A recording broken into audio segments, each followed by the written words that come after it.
mwami. mfalme. Mukomere mu mwami. Wewe ndani mfalme. Imbaraga ze nyinshi. Na nguvu zake nyingi. Ubushobozi bwe bwinshi. Mu izina rya Yesu Kristo. Kandi amahoro y'Imana. Tena salama kwa abane namwe mwese. Dushimiye Uwiteka Imana. Nashukuru Bwana Mungu kubona yemeye ko tubonana na none. Bwana tunakubalia tupatikane tena siku ya leo. Muri iki gitondo. Asubuhi ya leo. Bwana yadushoboje. Bwana atuwezesha. Akaduha ubuzima. Atupatia maisha. Akaduha imbaraga. Atupatia nguvu. Tugashobora kugera hano imbere yawe. Tunaweza kufika hapa mbele yake. Imana yabikoze. Mungu aliyefanya hayo. Yambicyubahiro mu izina rya Yesu Kristo. Ariko kugera imbere y'Imana ni umugisha. Kufika mbele ya Mungu ni baraka. Tubona Imana yabyutse umuntu. Tubona Mungu anaamsha mtu. Ikakohereza ya ntumwa. Akakupatia ile mitume. Ikakubyutsa. Na kuamsha. Ukabishyira mu mutima. Ukatia ndani ya moyo. Ati byuka uje gusenga. Amuka uende kuomba. Byuka uje gutera. Amuka uende kuomba. Ushimiye Uwiteka Imana rero. Nashukuru Bwana Mungu sana. Wohereje intumwa. Anatuma mitume. Kuri buri muntu. Kwa kila mtu. Iyo ntumwa ikamugeraho ati mitume namufikia eti. Byuka uje gutera. Amuka uende kuabudu. Iyo ntumwa ni umwuka we. Ule mitume na mtakatifu. Malaika w'Imana. Malaika wa Mungu. Malaika rero wabyukije buri Malaika wese. aliamsha kila yote. Yakoze ahabwa icyubahiro. Fanya mazuri ya kosi. Kandi wowe kandi waturinze. Yeye alituchunga. Imihanda tugera hano. Ndani ya barabara na kufika hapa. Imana yaturinze mu buryo bwose. Mungu alituchunga namna yote. Yakoze ahabwa icyubahiro. Alifanya vyema kwa sifa. Imana duhaye umutekano. Mungu anatupatia salama. Kugira ngo tugere hano. Tufike hapa. Mu gihe ahandi nta mutekano uhari. Wakati pengine hakuna salama. Mu gihe n'ahandi badafite uburyo Pengine hawana namna ya kuabudu. Nubwo baba bafite umutekano. Hawana salama. Mu gihugu cyabo. Ndani ya nchi yao. Ariko insengero. Lakini makanisa zikaba zifunze. zinafungiwa. Nubwo bafite umutekano. Hawana usalama. Ariko insengero zirafunze. Lakini kanisa zinafungiwa. Kahehese. Wapi? Mu Rwanda. Kama Rwanda. Rwanda ntibagisenga. Rwanda wachingana abudu. Leta yafunze insengero. Serikali walifunga kanisa. Impamvu zao. Iko na sababu zao. Insengero zitarenga nk'eshatu. Kanisa zenye zipite kama tatu. Twavuga rw'i Kigali. Nasikia ni Kigali. Gikondo kwa Vianney. Gikondo pale kwa Vianney. Ndahazi neza nawe. Wanapajua vizuri nanyi. Ubwo ni rwo baterana. Wale ndipo wanakusanyika. Undi ni Gisenyi mu Makoro. Wengine ni Gisenyi pale ndani ya Makoro. Frere witwa Medali. Kwa ndugu anaitwa Medali. Pastor wao. Yeye mchungaji wao. Na wewe unamjua. Makoro. Pale Makoro Gisenyi. Pale kwenye wanakusengia. Frere witwa Eugene. Na ndugu mwenye anaitwa Eugene. Bateranira niho wale wanakusengia. Pale ndipo zinafunguliwa Gisenyi. Ruhengeri hapana. Urumva? Unasikia? Twebwe rero. Sasa sisi dufite umugisha. Tuko na baraka ya kusanyika. Umugisha rero. Ile baraka sasa. Kupfusha. Tusikamate bure. Aya mahirwe. Hii heri. Tusikufishe bure. Ndacheka mu Rwanda ramasanga saterana. Na waza Rwanda ni kanisa mingi kama Kigali. Kamedari. Kamedari. No kukibuye mu Rwanda. Na Kibuye bareka. Kukibuye mu Rwanda ramahirwe bagiye. Kambi cyo walikuwa na heri. Heri walikuwa nayo. Urusengero. Kwa kanisa yiko mu kiwanja ya haiko nje. Warahageze. Wewe pafika. Urusengero. Kanisa yiko ndani ya kiwanja ya Haisel. Niyo mpamvu bemerewe gusenga. Ndio sababu wanakubaliwa kusanyika. Niyo mugisha bagize. Ndio baraka walikuwa nayo. Kandi Mahama. Lakini Mahama urusengero muri hanze ya ilikuwa nje ya kambi. Niyo mpamvu badasenga. Ndio maana wao. Tibile niko. Maana habwa icyubahiro. Mungu apewe sifa. Mbese no kuba amakuru si byiza. Kupatia habari si vizuri. Kugira ngo abo bene wacu abo bene data badasenga basengera mu mazu abanyamutekano babiruka na wenye kushunga salama wa baba gusengera inyuma y'inzu bakabiruka baba gusengera banduza bakabiruka kacagiye cya covid kama vile wakati ya twasengaga bari kutwirukanka bwana mtu anatukimbiza nabona ubwo buzima baba ile maisha yuko nayo Mungu apewe sifa. Tubivuze kugira ngo tunasema kusudi usenga ukiomba kwetu naombeana kuko mu mabwiriza y'urukundo huwa namna ya harimo no gusabirana kuna kitu ya kuombeana. Imana habwa icyubahiro. Mungu apewe sifa. Naho rero sasa tuje imbere y'Imana nakuja mbele ya Mungu kandi iyo tuje imbere y'Imana kuja mbele ya Mungu uko twabibabwiye n'ikindi kama vile tuambia siku nyingine tuje kubonana n'Imana nakuja kuonana na Mungu twaje kwa Mana nakuja kwa Mungu na materaniro ni mkutano y'abafrere ya wandugu n'abasere na wadada hamwe n'Imana pamoja na Mungu twebwe sisi hamwe n'Imana pamoja na Mungu na materaniro yacu twebwe wetu sisi hamwe n'Imana na Mungu twaje kwa Mana rero nakuja kwa Mungu kugira ngo bigende guteza kuwe je kugira ngo tuyisabe, tumuombe, duhe imbaraga tupatie nguvu, kugira ngo dusene ijambo ry'Imana, tufanane na neno la Mungu, kugira ngo dusenayo. tufanye naye. Umuhanuzi akavuga Na pia anasema eti iyo tuje imbere y'Imana mbele ya Mungu ni byiza ko ni vema tuvanga mu mago yacu tuna nyumba zetu, wabwiye Imana ukiambia Mungu eti Mana ngiye imbere yawe, unaenda mbele yako. none Sasa nifuza yuko natamani uvugana nawe. uzungumze nami Umuhanuzi abwigisha, vile na pia anafundisha. uvuye mu rugo Unatoka nyumbani ugiye guterana, unaenda kusanyika, bwira Imana ambia Mungu eti nushaka upfukame, piga magoti, nushaka ubivuge mu sema mutima, ndani ya moyo, nushaka urangurure, sema upaze sauti, nushaka wicare, sema ikale, ntabwo uhagaze, nataka usimame, bwira Imana ambia Mungu wiherereye ukijificha ngiye imbere yawe. naenda mbele yako. Sasa None mwami, sasa ye Mungu, cyakora ndi umunyantege, mimi niko mdhaifu, sinshaka kugera imbere yawe nifike mbele yako nanduye, niko mchafu, wanyeza nitakase kwanza, niko kugira ngo ntigere imbere yawe. nifika mbele yako, Nuvuga ukisema nisikie, nuvuga rimwe nuvuga ukinena kabiri, nisikie moja, nisikie mara mbili, ukinena mara tatu, nisikie mara sita. Imana ihabwe icyubahiro. Ukapewa sifa. Nuvuga Ukinena nanjye numva, nami nisikie. maze umuhanuzi akavuga Na pia nasema eti ibyo rero vile sasa byatumye umusore runaka sababisha dada hano muri fulani Amerika, hapa ndani ya Amerika, igihe cya Abrahamu, wakati Abrahamu umusore Dada yari afite ako kamenyero, alikuwa na ile mazoezi, mbere yo kuza ku bila materaniro kuja mkutano, akabanza yabwira anaanza Imana, kumwambia Mungu, Mana tegura umutima wawe, andaa moyo wangu, tegura umeri yawe, andaa chakula yangu, kugira ngo nugabura sote nikipata nanjye chakula mbone ipura nami yanjye, nipate nanjye yangu, mbone sehemu nami yanjye, nipate sehemu ne yangu, gutahiraho sirudie bure. ntahinde kuvuga ngo nidusabe babwirije, Sana walihubiria tu, dusabe niba sana bamubwirije ipura ye yayitahana, kabisa, sana yako wewe na nini, babwirije kuri cyo walihubiri juu ya John. John nibo bari John kuvuga, ndiye walikuwa na niba aribo bavuze, sasa, kama ndiye nibagira walisema amahirwe kama yakuwa na heri, batahanye ipura ye, atarudia na chakula yake, atarudia na nini. ni byiza yuko Ni vema wese uje imbere y'Imana agira icyo atahana. hakuna cha kurudia Hajya nacho. waje ibwami Ulikuja kwa ugakura ufalme y'inyota, unarudia na kiu, waje ibwami unaenda kwa ufalme waba w'abatware unaenda kwake na ugakura watawala, n'inyota, unarudia na kiu na kandi njaa. ibwami Kwa haba ufalme hari inturire, unakuwa haba hari ibyo kurya, unakuwa haba hari ibyo chakula, kunywa. unakuwa chakula. Ibwami ni abakungu. Nyumba ya ufalme ni kwa tajiri. Imana yacu gusenga Mungu ni umwami ushobora byose, umwami w'abami. Mungu wa wafalme None uje imbere y'Imana utahiyeho, unarudia bure, utashamara mbasa, unarudia bure kabisa. wavuye mu rugo, Ulitoka igihe kunyumba wageze na hano ukifika hapa ntacyo wabwiye Imana. hakuambia Mungu kitu. Birakwiriye yuko Inastahili hapa twimenyereza tuzijoeleza kuvugana n'Imana. kuzungumza na Maze uwo Mungu. musore Sasa ule dada uko yari ile abimenyereye, alikuwa anazoea, ageze imbere mu materaniro akifika kuko ndani ya nani mkutano muterana, hivi kama nyinyi maze mnakusanyika, umukozi aje imbere mtumishi anaenda mbele, arabwiriza, anahubiri, arabwiriza, ijambo ryasohoka, likitoka amen, amen, irindi Lingine ryasohoka, likatoka, haleluya, haleluya, irindi Lingine ryasohoka, likitokea, bavuga mwana, sema mfalme, irindi ryasohoka, likitokea, bavuga sema nani mfalme. maze umuhanuzi ati, Sasa na pia anasema eti umwuka wera aramubwira Roho ati, Mtakatifu anamwambia eti ambia ule dada, umubwire ngo mwambie eti vuga icyo ushaka cyose, sema chochote nataka, kanya Imana ikiguhereza. hii wakati Mungu akupatie Wowe wewe. ariko izina ndaryibagiwe, Jina ninaisahau ndio musere ya ule dada Amerika.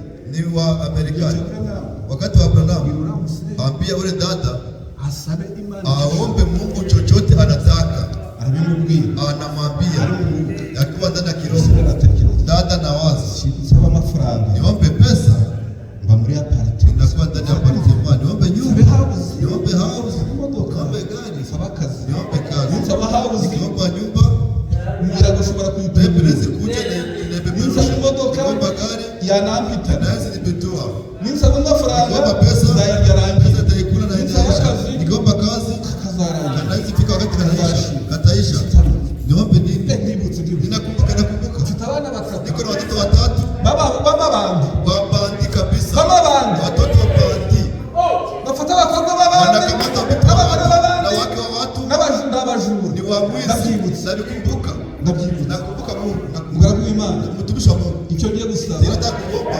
ndakibutse, nakumbuka mfite abahungu niko batatu na vijana watatu b'amabandi bandi badakijijwe waokolewe, b'abapagani, kutoamini, icyo nsabye ninaomba nsabye Imana kugira ngo bakizwe. kusudi Mungu awaokoe. Na waokoe ndugu. Umuhanuzi nawe aratangaza David anashangaa. ati byuvuze Anasema yeye ako anasema, kanya pale pale, ako kanya hapa. Imana ibigukorera. Nuko umuhanuzi akavuga ati David anasema hivi, abo bahungu iyo bari wale vijana kwenye bagiye mkoa, kuzerera wanaenda kuwanyamwaya, umwami Dawuni tamu mmoja kwa downtown,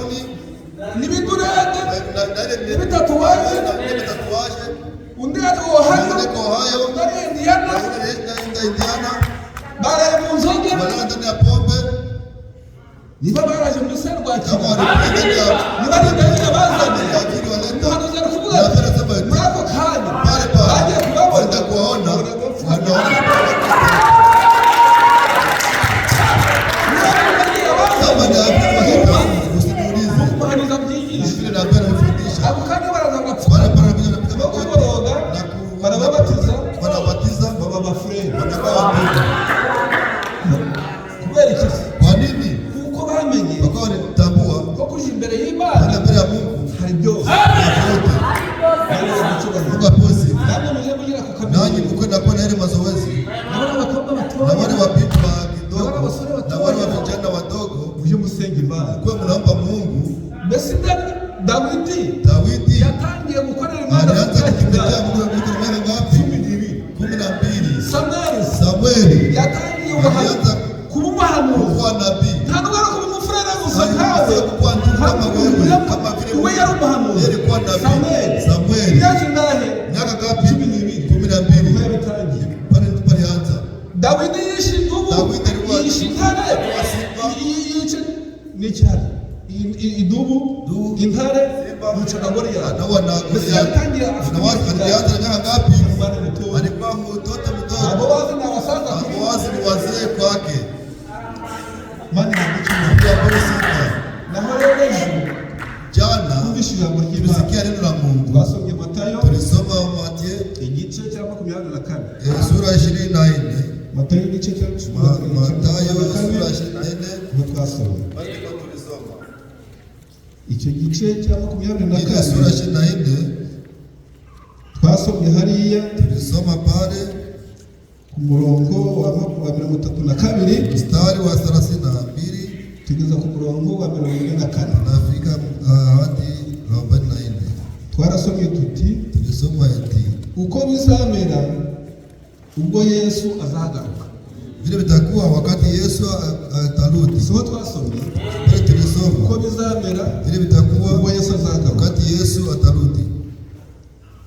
Twasanze igihe Yesu azagaruka Utano wakati Yesu atarudi ngo azaza mu buryo butunguranye, atakuya mu namna ya ghafla, kuko ibisa bitungura umugore, kama vile uchungu inaangukia ghafla, kuko umujura acukura inzu yawe, kama vile mwizi akagutungura, anachimba nyumba yako ghafla, utungurana, kama vile kifo inakuja ghafla, kama vile mvula inakuja ghafla, kama vile ajali inakuja ghafla, kugaruka k'Umwami Yesu vile Kristo kurudia kwa Bwana wetu Yesu nako Kristo bizagenda, itakuwa vile azaza atunguranye, atakuja ghafla, kuko kwa kuwa hauzi umunsi, haujui wakati, hauzi ukwezi, haujui mwezi, hauzi n'umwaka, haujui na mwaka.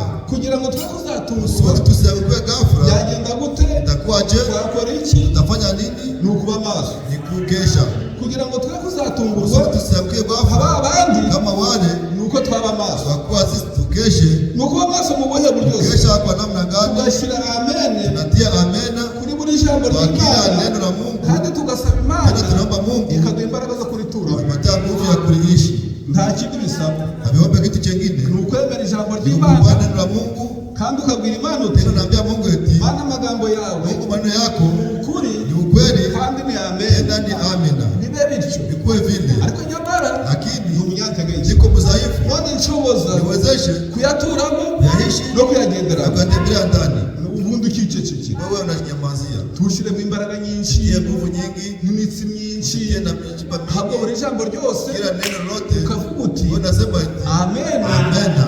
bibe bityo Ikuwe mwami. vile mfano, Ariko nyamara tena ni umunyantegenke, niko mdhaifu, none nshoboza niwezeshe uri mu jambo ryawe, iishi ndani neno nta lako. kindi bisaba, Hakuna kingine vinaomba, nta bundi buhanga, hakuna usuja ni wengine, ukubwira Imana uti nikwambia Mungu, Mana Mungu, waravuze uti ulisema eti twirinde ibi n'ibi, tushihadhari hivi na hivi, nabyemeye, nakubali nanjye ibyo wanga nami vile nakatala, kubyanga, niwezeshe ibyo kulikatala, wanga ili nakatala, uzira ili unachukia, ushobora nanjye kubizira, niwezeshe nami kuchukia, ibyo urwanya ili nagombanisha, nanjye kubirwanya. niwezeshe nami kugombanisha. Ariko mwami Lakini nta mfalme, mbaraga mfite sina nguvu zo kurwana, za kugombana, none mpa sasa imbaraga nipatie nguvu nshobore kurwana. niweze kugombana. Nta yindi siyansi, Hakuna yengine ujuzi, nta yindi politiki, hakuna politiki yengine. politiki niyo ngiyi, Ujuzi ni ile, politiki ni iyi, ujuzi ni ile. kuvuga uti Unasema eti amen, amina, hanyuma baadaye amen aza mfalme akikuja asa muri tayari. akutane na uko tayari. inajulikana ufalme wako na mimi. Mfalme Yesu Kristo ndiye anasema eti ile wakati haujui wakati, haujui na wakati ile Baba pekee wakati aliandaa. Wakati Baba aliandaa yeye anajua. Lakini hepfo akavuga ati anasema nyamara namwe ntabwo muzatungurwa mutakuya ghafla kuko mutaraba umwijima kuwagiza ahubwo muraba umucyo wa nuru. Umucyo yavugaga Mungu alikuwa anasema iri jambo ry'Imana nari ndi kubabwira iri jambo ry'Imana neno la Mungu ndio mucyo ndio nuru. Twarabonye tuliona ijambo ry'Imana neno la Mungu ndio mucyo ndio nuru. Ariko twabuzaniwe tuliletewa na nabii, tuliletewa na nabii. Aho twababwiraga rero tunawaambia sasa ni kitabu hiki cha 24 24 azo duhereye ku murongo wa mbere kuanzia mstari wa kwanza Matayo cha 24 duhereye ku murongo wa mbere na mstari wa kwanza tena. Yesu asohoka mu rusengero akigenda, abigishwa be baramusanga bashaka kumwereka imyubakire y'urusengero. Arababwira ati ntimurebe ibi byose, ndababwira ukuri yuko aha hatazasigara ibuye rigeretse ku rindi ritajugunywe hasi. Yicaye ku musozi wera yono, abigishwa barakubaza aho ari biherereye, baramubaza bati tubwire ibyo bizaba ryari, n'ikimenyetso cyo kuza kwawe ni iki, imperuka y'isi ni ikihe? Ni igitabo cya Matayo igice cya 24.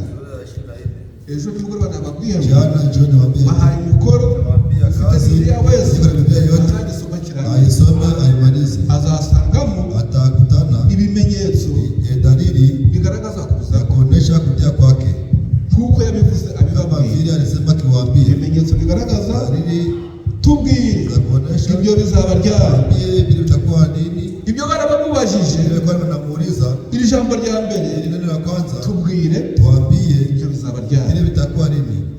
Nibyo yaravuze alikuwa anasema by'urusengero ya hekalu rw'i Yerusalemu rwubatswe na Salomoni myaka 40 yose, myaka 40. Urwo yaravuze kuvuga ati alikuwa alishasema ndimurebe byose, angalia yote ndimurebe byose, angalia yote, nta buye rizasigara hata salia rigeretse ku rindi itabakia juu ya lingine ritajugumwa hasi. kutupiwa chini. Baramubaza none ibyo bizaba ryari, itakuwa nini? Ibyo rero bide sasa yavuze igihe bizabera. Itakuwa nimusome iki gitabo, soma kitabu hiki muzabibonamo, mutabiona. Tubisomye tukibisoma twara umwanya, nazo tuchukua muda. Urusengero rw'i Yerusalemu ya kanisa rwubatswe na Salomo, rwajengwa na Salomoni, gusenyuka kwake rwasenyutse ilipomoka mwaka wa 70 ya 70 nyuma ya Yesu Kristo. Yesu Kristo yavutse, Yesu Kristo alizaliwa umwaka wa mbere utangiye kwanza kianza w'iki kinyagihumbi turimo, niko babibara. Arazamurwa ku myaka 30, yatangiye kubwiriza imyaka 30, abwiriza imyaka 3 n'igice. Nyuma yaho arazamurwa, arapfa, arazuka, arazamurwa. Nyuma yaho umwaka wa 70 Abaroma bayobowe n'umujenerali witwa Titusi batereye Yerusalemu, basenya rwa rusengero. Uruhe ni Yerusalemu rwubatswe na Salomo, rw'umwami Yesu ari kuvuga ati murebe ibi byose, nta buye rizasigara rigeretse ku rindi ritajugumwe hasi. Ku mwaka wa 70 Titusi araza arabatera, arabica. Ubutumwa bwiza bari kutubwira buti yishe Abayuda amaraso, arazamuka agera ku metero 6.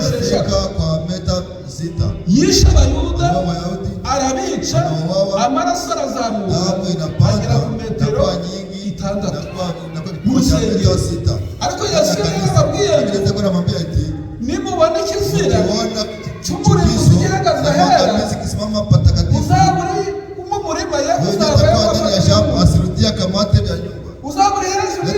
ya nyumba, yakuzamanuka mu nzu wafate mu biri mu nzu, akamata yote ndani ya nyumba. uzaba yagiye ku soko azamumiye Titusi rero yaraje Titusi alikuja agota Yerusalemu Yerusalemu, arayitikiza anawapiga n'urusengero na kanisa inabomoka. icyo si cya mbere, Ile ni ya kwanza, icyo gikuyemo. ile inatoka. Icyo cya mbere Yesu Ile ya kwanza Yesu Kristo cyarangiye muri uwo mwaka. iliisha muri mwaka.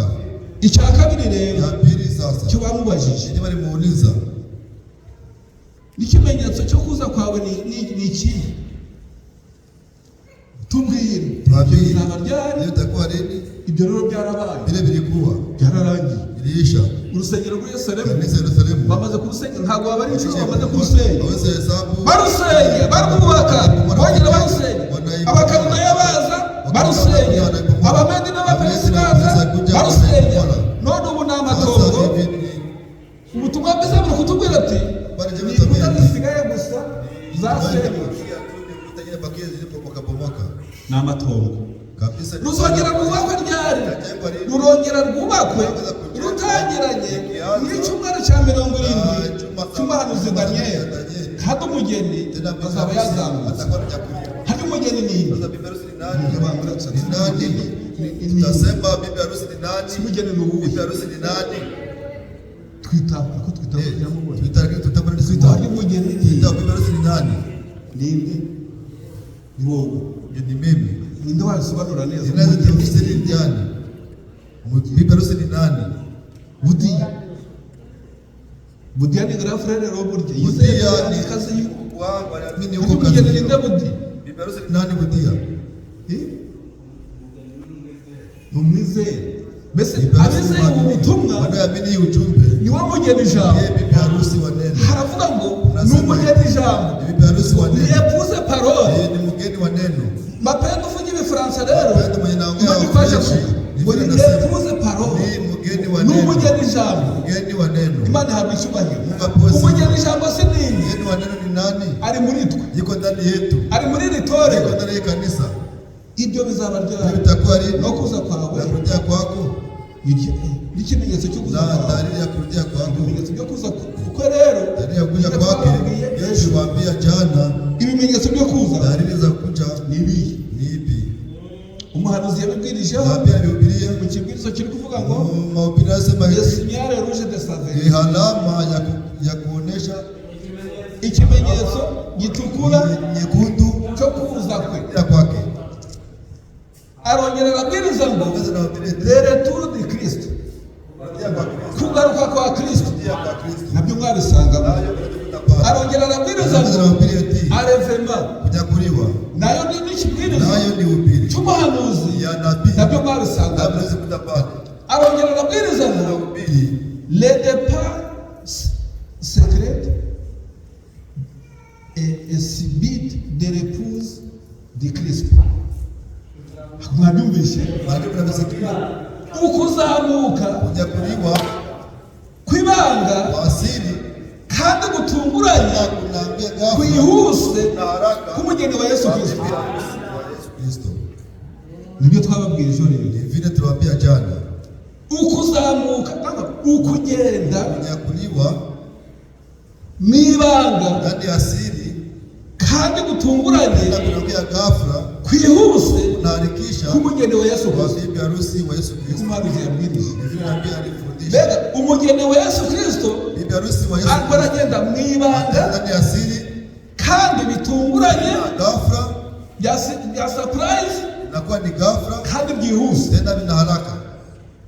ntawe uri buramuka. Au hakuna mtu mwenye Baribuka huu yagiye watakumbuka na anaenda yarisi siku gani ntawe ubizi, haujue. ahubwo Sasa tubwire Imana Mwambie Mungu ibishyire mu mitima Ingie yacu. ndani ya moyo, Mbega mioyo yetu. ibibike mu mitima Iweke ndani ya mioyo, ibishyiramo izo mbaraga, itutiemo zile nguvu, iyo nyota ile n'urukumbuzi kiu na shauku ibishyire muri twe. iwe ndani yetu. Nicyo kituzana hano Yeye anatuleta hapa kugira ngo kusudi Imana idushyiremo Mungu imbaraga, atiemo nguvu, naza akikuja akagaragara mu kirere mu akionekana bicu, ndani ya mawingu tuzashobora kumusanganira. tuweze kumuraki. Ninde uri Ni nani bumusanganire? tamlaki? Uzaba afite imbaraga y'Imana Atakuwa na nguvu za Mungu ihuye n'iyi. inayokutana na yake.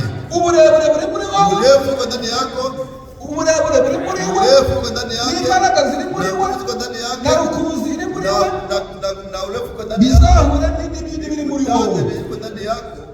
mzama achinge neza, nifanane vizuri vizuri, naza aje kuzamura bera azasange n'ababikurimo wakutana biko ndani udahuze kabisa, wewe kabisa hauzuwa, utari mu byaha, uko ndani ya dhambi, utari mu byangwa n'Imana, ndani ya chukizo n'amaso y'Imana, macho ya Mungu, ahubwo azaze yeye akuje nagaragara mu biti, akionekana ndani ya mawingu, azasange akutana n'ababikurimo, na wewe ndani yako.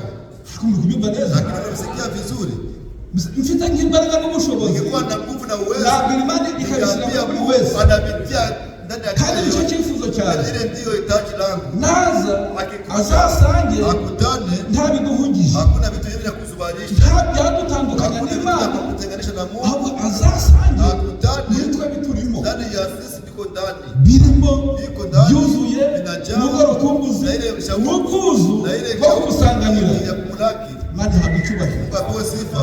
Amen. Umugeni wa Yesu Kristo baragenda mu ibanga, ataenda ndani ya siri, mbese aragenda nk'uwibwe, ataenda kama wenyewe, aragenda nk'uwabibwe, ataenda kama mwenyewe anaiba, nk'uwabasahuye, kama mwenyewe kandi byahishwe nabyo biri kubivuga ufunuo unasema ngo nuko babyara umwana w'umuhungu, anazaa mtoto kijana, umwana w'umuhungu arasahurwa bajyanwa ku Mana. anaivaa kwa Mungu. Niko igitabo cy'Ibyahishuwe Kitabu cha kiri kutubwira kinatuambia ngo wa mugore ule mke wabyara umwana anazaa w'umuhungu mtoto kijana, warasahurwa bajyanwa ku Mana. anachukuliwa kwa Uwo Mungu. mwana w'umuhungu ni Ule nde? kijana nani? Umwana w'umuhungu ni Ule nde? mtoto kijana ni nani? Nde kandi Ni nani tena? ndabiyoyo kandi Unabisahau uwo tena. mwana w'umuhungu ni nde kandi? Kijana ni nani? Ni umugeni Bibi jambo maneno. nepuze parole Mgeni wa neno. nk'uko mapendo Kama vile azabyigisha. mapendo anakuja na anavifundisha. Imana ihabwa icyubahiro. Anapewa sifa. Ngo ni epuze parole, Ni mgeni wa neno. umugeni jambo Mgeni wa neno. wamuragwa. Ule murithi. Nawe ukeneye kuba umuragwa, Kwa murithi. Imana ibihereza buri wese yote. mu izina rya Yesu Katika Kristo. jina la Yesu Kristo. Ngo wa mugore wari utwite Ule mke alikuwa abyara anachukua umwana mimba, w'umuhungu, anazaa mtoto kijana, arasahurwa ajyanwa ku Mana, anapewa kwa Mungu, arasahurwa anachukuliwa. akuwe, mbese kuko ari kumusahura Kwa nini kumu- azaba akuwe mu ntambara n'ibigeragezo n'intambara nyinshi n'ingorane nyinshi, tatizo nyingi, acitse ibyaha, acitse satani, natoka ndani ya shetani. cya kiyoka kimuriho Ile nyoka iko Kimu nyuma yake, yuko. iko nyuma yake. Imana ihabwa icyubahiro. Mungu apewe sifa.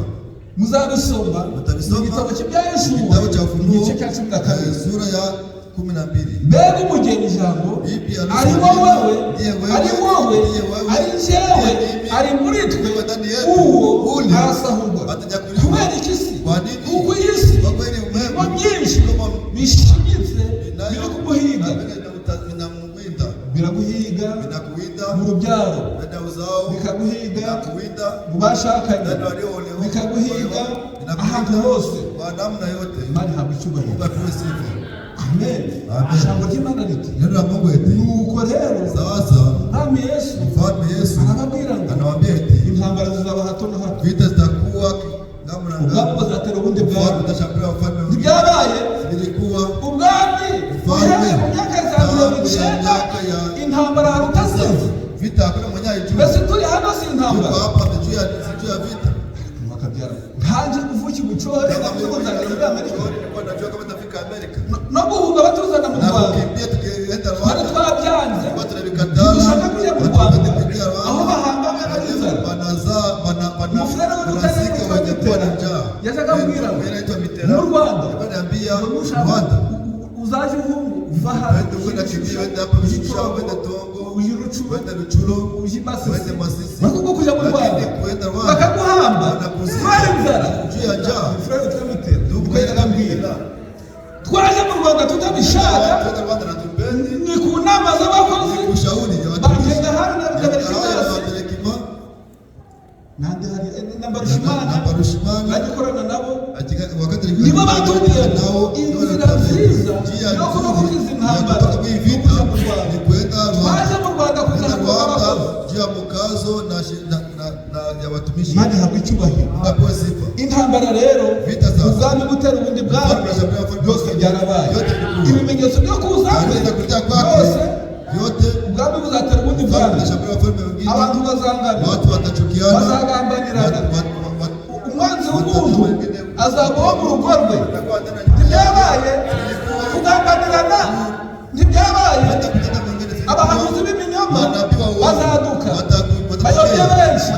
ariko mwebwe mwirinde wasiwapoteze. Niba babwira ngo dore Kristo ari mu kirambi, wewe uzajyayo.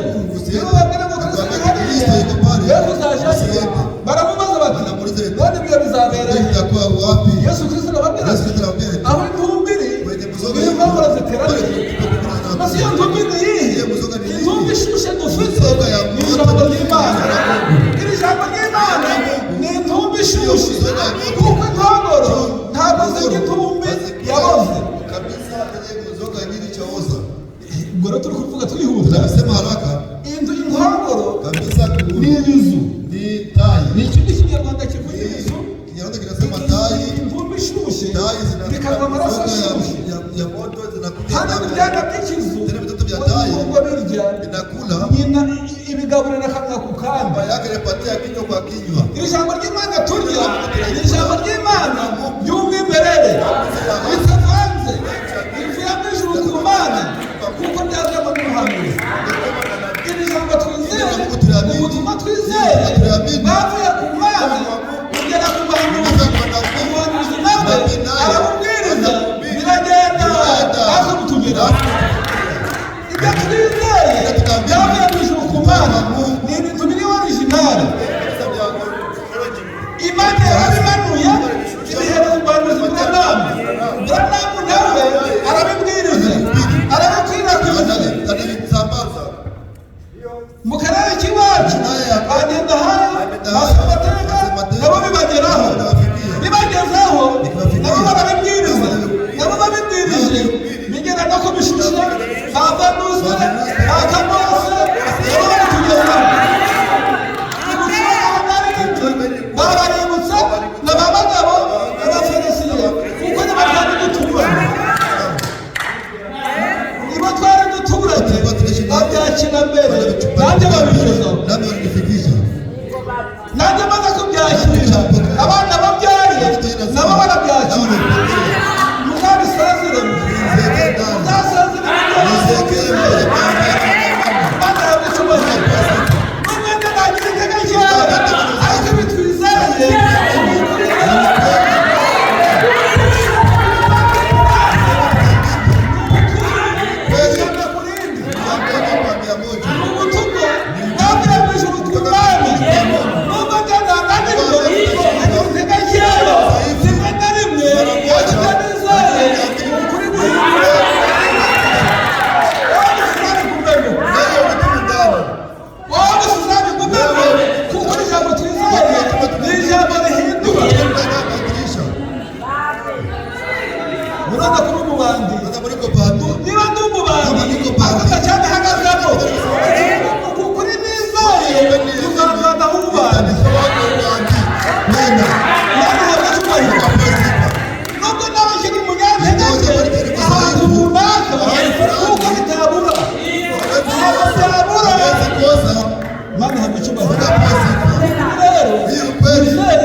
maze tuzamura mari hamwe cyubahiro.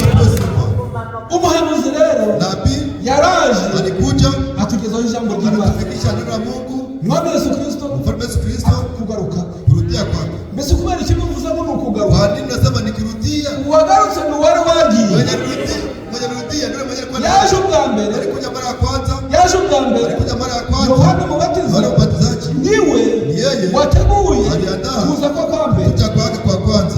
Avuga ati, akisema eti tunganye inzira z'Uwiteka, rekebisha njia za Bwana, kandi tena ibikombe byuzuzwe, tena mabonde muzijaze. tunganye inzira z'Uwiteka, rekebishe au munyoshe njia za Bwana, munyoshe njia zake. Yohana Mubatizaji yaje ubwa mbere, kuja mara ya kwanza, azamwe akileta no gutunganya kurekebisha kuza kwa mbere kwa Yesu Kristo. Aramwerekana, anamuonesha.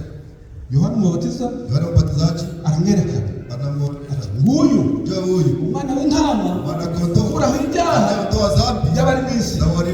Nguyu ndio huyu. habaye nk'ejo, nakuwa kama kesho, habaye nk'ejo, kwa kesho Yohana aturiye Yorodani, alikuwa anabatiza. Niyo mpamvu yitwa Yohana. Hiyo sababu anaitwa Yohana Mbatizaji, kuko ariwe wabatije mbere. kwa ndiye mazi menshi, ndani ya maji mengi. Yohana alikubatiza, Yohana akibatiza abasambanyi, washarati, abajura, wamwizi, indimanganya, wajaji, abasirikare bambura, abasikari wananyang'anya watu, n'amabandi, n'abafata abagore b'abandi, n'abafarisayo, wanakuja anawabatiza mazi menshi, maji mengi, n'amabandi, n'abapagani, n'abakutoamini, baraza wote wanakuja. agiye kubona, akaenda kuona, abone anaona wao ndiye yerekanye yule mwenye alikuwa anaonesha njoo mwana kondoo anayekutoa dhambi ya ulimwengu, anaenda kuona naye anakuja, anamwambia ati nanjye mbatiza, nibatize ngubatize, nishakeni ngubatiza amabandi, ngubatiza pandi n'indimanganya, na wajani n'abanyabyaha,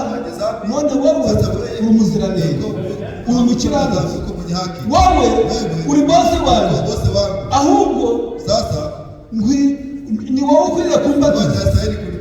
Yesu aravuga ati, batiza Yohana. Yohana aravuga ati, sinkubatiza kuko wowe uri umwami wanjye, uri bose wanjye. Yesu nawe aramubwira ati, oya Yohana, tubikore kugira ngo dusohoze gukiranuka kose. Yohana yumvisha ko ari gukiranuka, baramubatiza, ariko babanje baje impaka. Yesu aramubwira ngo, Yohana, wibuke yuko uri garafurere wanjye. Yohana yarushaga Yesu amezi angahe? Imyaka y'amavuko. Yohana yavuze mbere ya Yesu amurusha ninde wabibwira? Amezi 6. Mbega Yohana muri uyu mubiri mu myaka y'amavuko yari amurusha amezi 6, yari garafurere wa Yesu. Yesu aravuga ati, uri garafurere n'ikindi no mu murimo uri garafurere wanjye, kuko turi muri uyu mubiri kuri iyi si, ni wowe wabwirije mbere yanjye, uri garafurere. Ariko abasaba bagabura. Yesu ati, Yohana, wibuke yuko mu myaka y'amavuko uri garafurere wanjye, urusha amezi 6. Kubw'ibyo ndakubashye. Ikindi ni wowe watanze mu murimo turi hano ku isi, ni wowe wabwirije mbere yanjye, unabatiza mbere yanjye, haba mu mubiri mu myaka y'amavuko uri garafurere, no mu murimo uri garafurere. Imana ihabwa icyubahiro. Ese hano hari abantu bakwigana ako kagaro ka Yesu Kristo? Barahari. Imana nawe aravuga ati, oya, wowe uri umuremyi wanjye kandi uri bose wanjye, ni wowe nkorera. Yesu ati, Yohana umenye uri garafurere kuri iyi si. Yohana aravuga ati, ubwo ari uko bimeze, bingiye mu matwi, nijye kukubatiza. Amujyana mu mazi, aramubatiza. Akimubatiza, Yesu avuye mu mazi, ijuru rirakinguka, umwuka aramanuka mu ishusho y'umuntu, amuzaho. Baravuga ati, mu ijuru bikaze ijwi riri kuvuga ngo, uyu mwana wanjye nkunda, amwishimira. Ahandi ngo mumwumvire. Imana ihabwa icyubahiro. Yohana aravuga ati, sinari kubivuga, ukunda ko ari ukwiriye. Yohana kubwo kwicisha bugufi yakoreye Imana, kandi igihe kigeze arabizira. Imana ihabwa icyubahiro. Kandi burya turi kugenda turi kurangiza. Yohana umubatiza aramugaragaza bwa mbere, ariko noneho agomba kugaruka. Kugaruka kwa kabiri kuragaragazwa nande? Yohana umubatiza yamugaragaje bwa mbere, aje kuducungura no kudupfira ku musaraba. Twakijijwe n'urupfu rwa Yesu Kristo ku musaraba. Byari igihe yaje bwa mbere, aragaruka ubwa kabiri, ariko si none aragaruka ubwa kabiri, ari nde wamuteguje, ari nde wamuteguriye,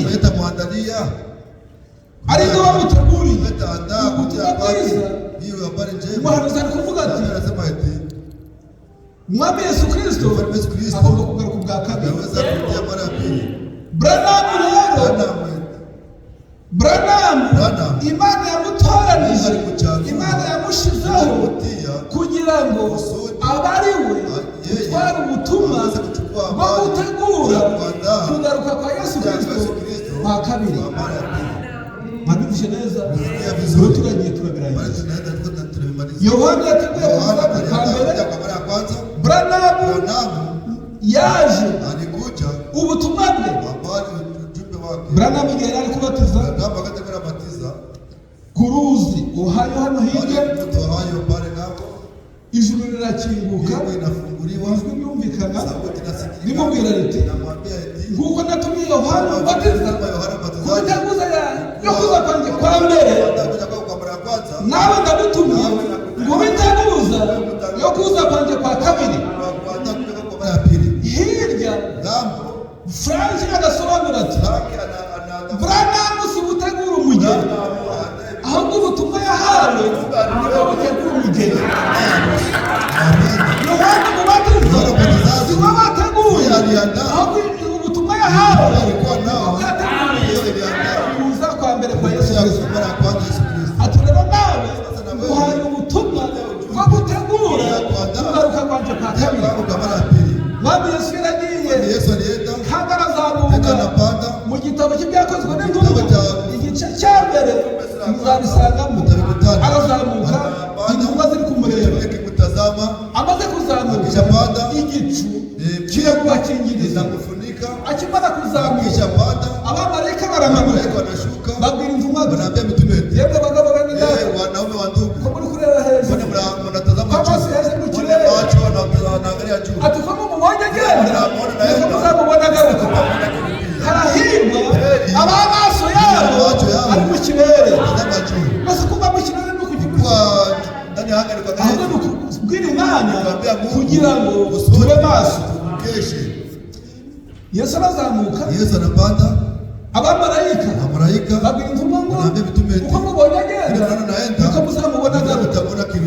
None rero twebwe nitwe twegereye kugaruka kwe, kuko ibimenyetso byose byaragaragaye.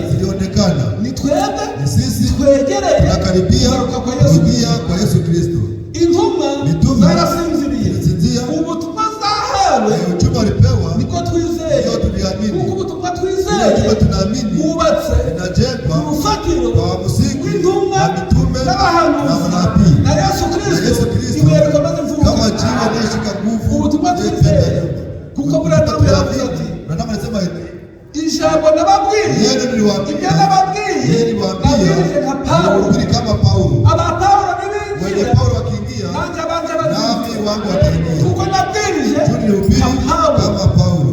Ubutumwa Branham yabwirije yazanye buhwanye neza n'ubwo intumwa n'abahanuzi.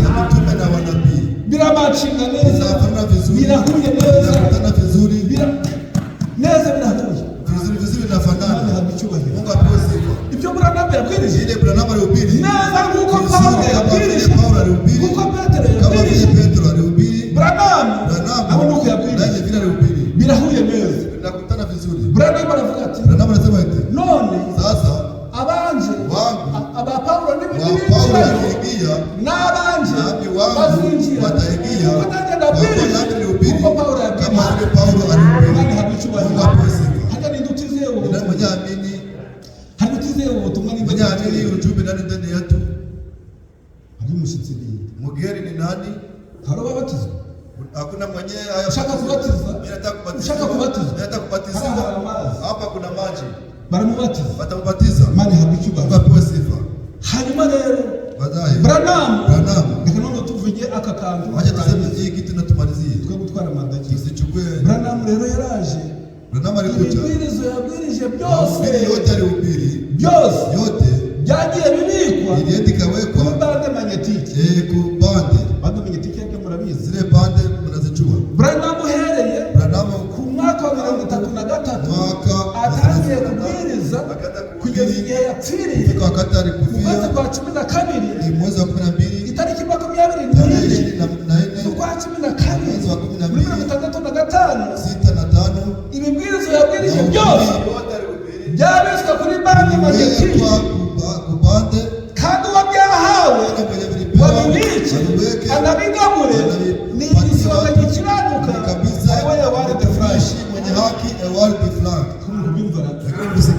uwo byahawe babibike kandi azabigabure ni yawari the flash. kuko Branham yaravuze ati igifu cyo mu budage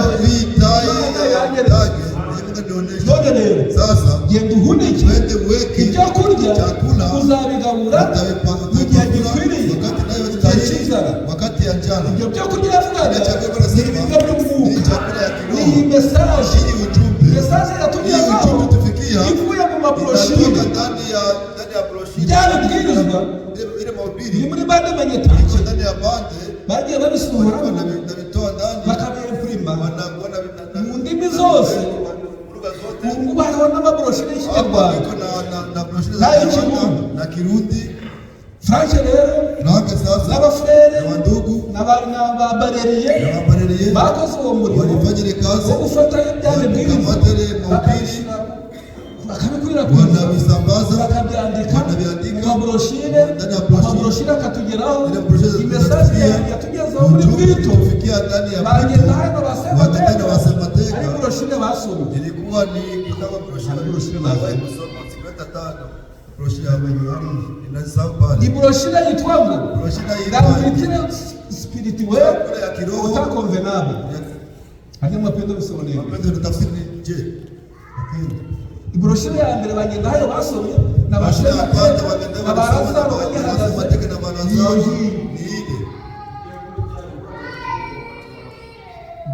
ibyo kurya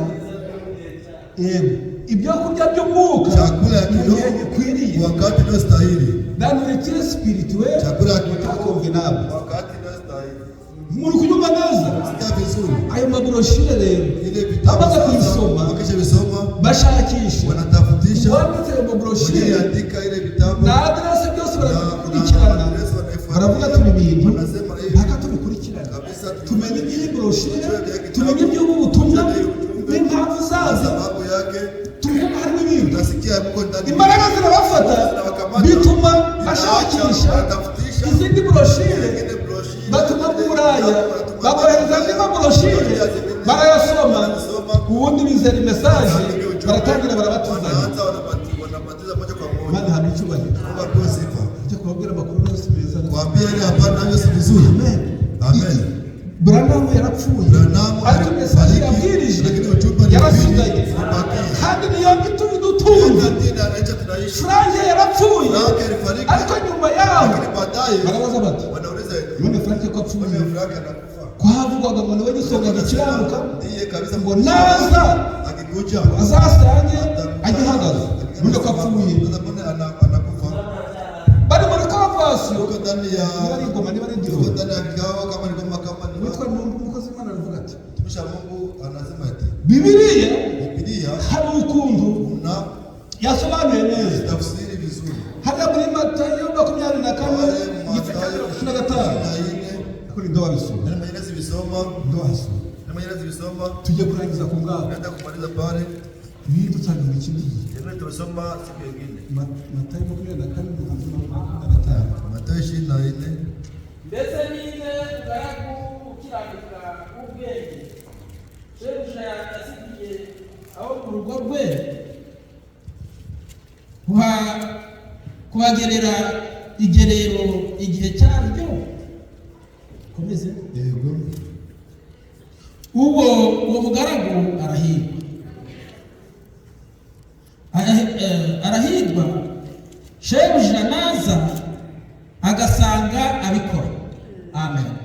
47 ndababwira ukuri yuko azamugurira ibintu bye byose. Amen. Amen. Bibiliya rero naifite mu cyongereza niko nayo yohani kuvuga ndipo kunasema uwo mugaragu arahirwa ule mtumishi mwenye heri umwami naza Mungu akikuja wagasanga ibyo yigishije akikutana penye alifundisha agasanga ubutumwa yigishije ujumbe alifundisha buhagaze neza yarigishije neza nk'uko yabihawe uwo mugaragu ngo arahirwa umwami neza ngo agasanga ibyo yahawe ibyo yigishije ngo bihagaze neza nk'uko yabimubwiye agasanga ngo yarabyigishije nk'uko yabimuhaye. Akumva kubyumva neza. Branham yarapfuye, mesaje yarasigaye. Frank yarapfuye, mesaje yarasigaye. Agabura iby'umwuka yandikaga n'amaburoshi yo bita lettre circulaire, ibaruwa zizengurukiza zatugezeho ubu butumwa bwiza twizeye bwaturutse ku muhanuzi. Umuhanuzi abusigira Frank yisonga gikiranuka abutugezaho, natwe twarabwizeye kandi nibwo gutegura umugeni wa Yesu Kristo kubwo kuzamura. Imana ihabwa icyubahiro. Bivuze ngo tubirangije naho ibindi birenze kuri ibyo. Dufite amabwiriza y'ubutumwa benshi nabo bazavuga n'ibindi, ariko Imana ihabwa icyubahiro kubona yaraduhaye mu butumwa. Ntabwo muranezerewe, ntabwo murishimye. Ubu butumwa twakiriye nubwo kudutegura kugaruka kwa kabiri kwa Yesu Kristo aragaragara mu bicu, kandi abera b'Imana bazaba biteguye bazamusanganira. Imbaraga tuzikomora muri ubu butumwa bwavuye mu ijuru ku Mana. Ku Imana yakoranaga n'abahanuzi, yafataga ibyayo ikabyikoreza umuhanuzi. Umuhanuzi nawe akabigeza mu bwoko, ubwoko nabwo bakagenda bari kubwirana babyizeye. Imana ihabwa icyubahiro. Bifurije umugisha, imbaraga z'Imana n'ibyishimo byinshi byo kwakira kugaruka kwa Yesu Kristo. Hari umushyitsi dutegereje, hari umushyitsi w'Imana dutegereje, azagaragara mu bicu nk'uko yabivuze, azongera kandagiza ikirenge cyawe, azagaragara mu bicu. Abazaba bari tayari nifurije buri wese kuzamusanganira. Appointment ni mu kirere.